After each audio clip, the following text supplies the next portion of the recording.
felt the best scheme for me is probably a 4-3 defense, honestly. It gives me a more aspect of helping out. I feel it's more balanced in my opinion. It allows me to play on the guard if I want to cross the center's face or loosely contain to as a 3 technique or as a nose, things like that. I just feel it's more comfortable for me.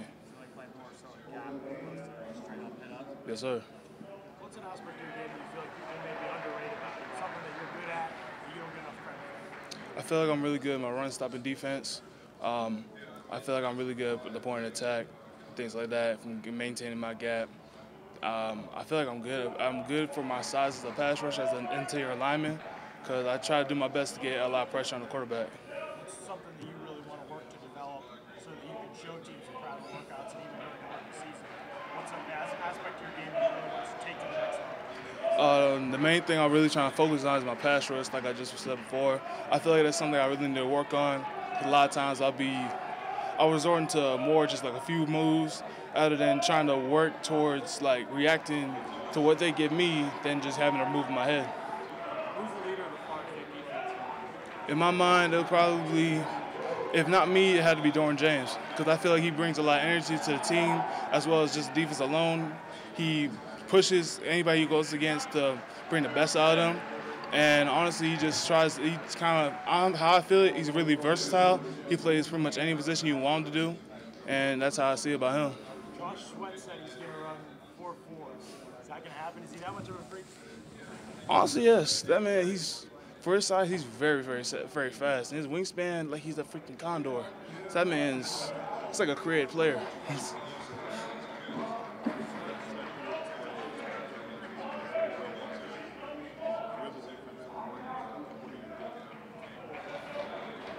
With someone like Derrick James, with somebody who pretty much loves contact, I'll probably put him at Mike.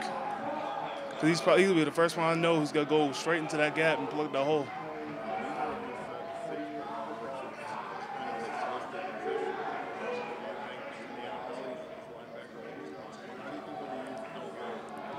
With Derwin, nah, I don't think he could just play Mike with him because I think he's a lot comfortable with a lot of the positions in the secondary.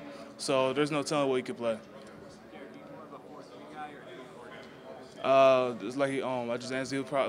It's okay. I would best I'm more comfortable as a 4-3 type of defense. But honestly, I can play either one. Not as a whole. I met a scout. That's about it. When you go into a week of film study, what's the number one thing you kind of want to take away from watching an opposing offensive line? A lot of things I look at when it comes to the offense in general. I look at the main 3 men, the center, and the 2 guards. I pay attention to a lot of small key reads. If they have a close stance, a wide stance. If they got a lot of pressure in the hands, means it'll be a run. Less pressure, this is going to be a pass. Where the position of the running back is, because a lot of times they'll either slide away from the back, run away from the back. If he's flat, it's high probability run. He's going straight to our right. Or if he's deep, he's going straight down into the A-gap. So a lot of those things you really got to key. How did you guys like the starts of the game? Did you guys call them yourselves based on like protection pre-snap, or was that stuff that was called to the sideline? A lot of those things has to do with the coach will give us a signal what to do.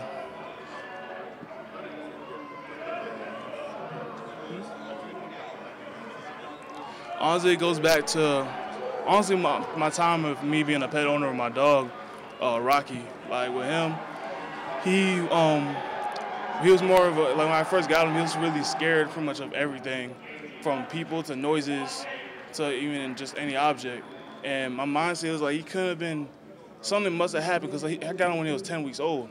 So when I try to, every now and then I'll try to lower his guard, help him be relaxed around a lot of people. And then over my time just being with him, it just in my mind I was thinking I don't want any other dog to be going through that type of trauma ever. So my deal was just like I want to try to help out any other animals I possibly can. And then it just brought to my attention to try to help out with the Humane Society to help further that cause.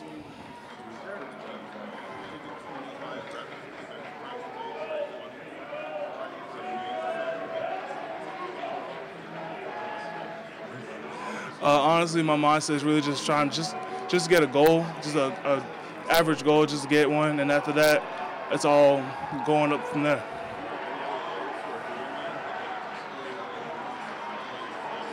For the Humane Society, no, I do not believe so. Not yet. I'm supposed to meet with them probably today. I think so today. Who would you say is the toughest matchup you've had during your time in college? The toughest matchup would probably be, I don't know, as a whole, like as a team as well as myself. Probably the biggest challenge for me was probably when we faced Boston College this year. I feel like they honestly got the best of me. They pretty much double teamed me the majority of the game. A lot of things I couldn't do to help out my team, and I feel like that was my worst game. What was it that they did? Was it just the double teams? Because it seemed like in other games I watched, you handled double teams really well. Honestly, it's probably a lot of things. Honestly, the double teams, a lot of missed assignments for myself that I should be able to have done better. Honestly, a lot of it's really on me having to critique myself to become a better player. What about your best game? Maybe if you meet with scouts and you were going to point to your best game on tape, what would you point to? For one game, it'll probably be the Alabama game.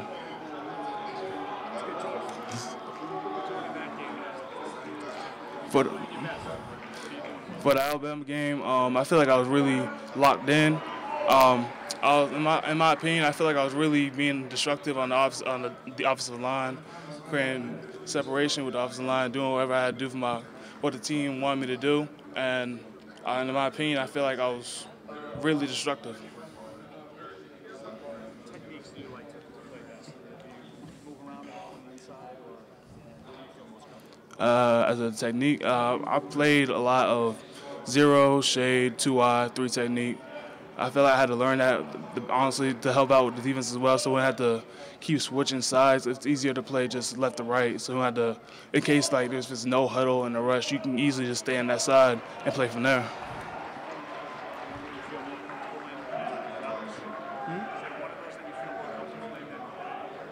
Possibly being a 0, shade, and a 2-eye.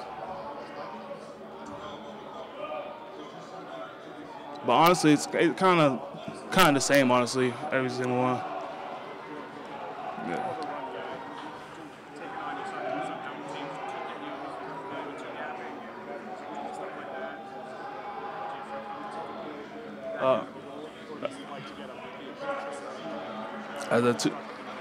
Honestly, how I see things, I'm gonna do whatever I gotta do for the team. So if I had the 2 gap, I'm gonna do it hands down. The same way if they want me to be a effective penetrator, I'm gonna do that as well. No problem. What was the end of last season like for you guys? At the end of the season? Well, the way things went, as you had the extra game you had to play and then Jimbo leaves. What was it like for you guys on the team?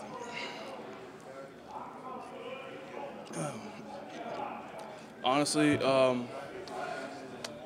was rough. A lot of emotions that were going on between teammates.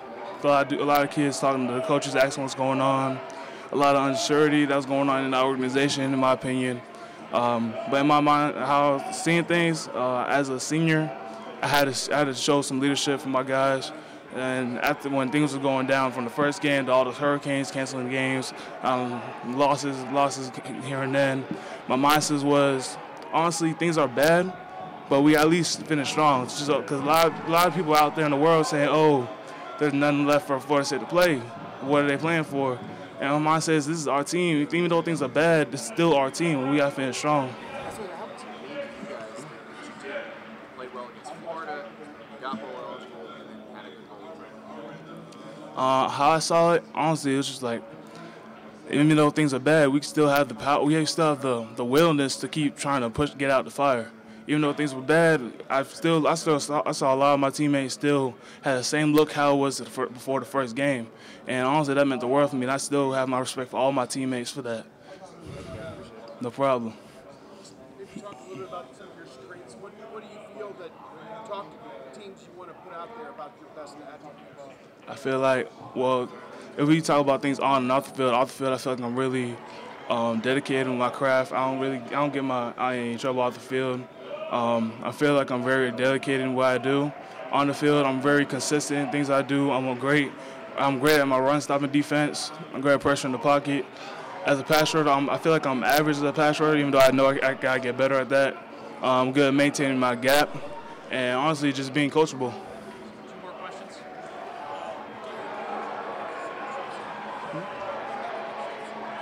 I have met with them, I do believe, informally. I think I'm supposed to meet them today. I'm not entirely sure right now.